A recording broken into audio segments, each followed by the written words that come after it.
Alrighty, so I went out to the shop on more than one occasion and found a heap of models and model boxes and model parts in different places that I had to clean up, sort, and reorganize thanks to a family of raccoons moving in.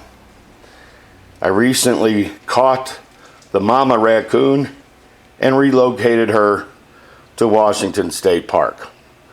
So she has a new home. One of the things I found that had been destroyed was this old 1650 AMT Enterprise / Constitution class starship. So what I'm going to do is I'm going to take 1 hour to work on this and get this ready to light, make some accurate parts for, and finish up. More to come.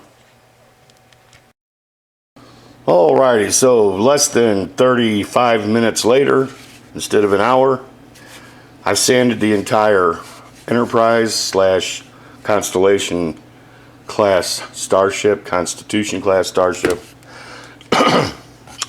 Popped the top out, drilled a hole in for lighting. This will be replaced, this part will be replaced with a prototyped part that will be more accurate.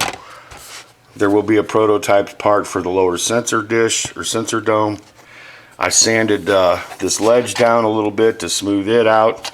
Popped the impulse engine off, drilled pilot holes through here.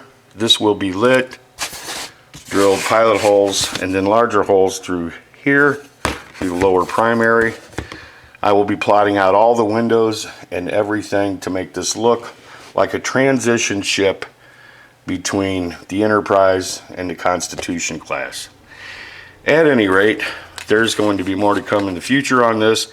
I will be prototyping complete sets of parts for this model and am currently working on brass edge parts for this model and virtually any other size or scale of Enterprise that you might want brass parts for. Shuttle bay, the whole bit. Might even come up with a prototyped bridge. Wouldn't that be cool? Okay, let's have a look at a little work that I've done so far on the AMT 18-inch 1650 scale original series Enterprise, which really looked a lot more like the Constellation from Doomsday Machine than anything else, because that's exactly the model that was used for that movie or that episode in the series.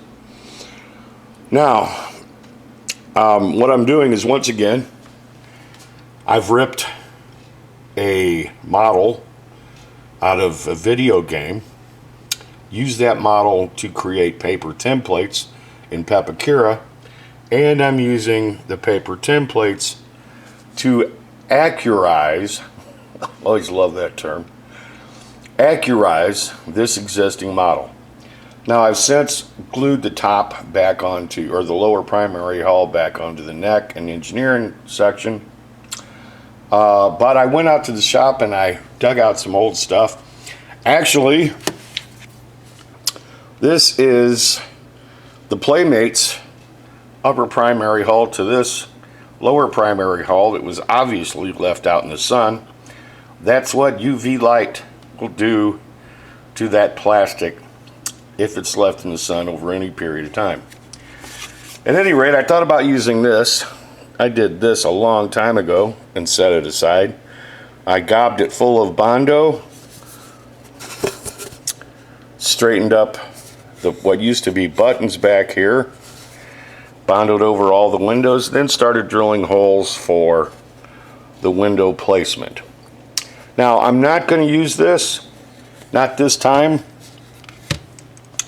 I'm going to use the original upper primary hull just because I want to turn it into more or less kind of a Constellation. Constellation before it was ripped to shreds by the Doomsday Machine. So I'm going to go with that. I popped this out with the drill bit when I went to the upper bridge dome, when I went to drill through it.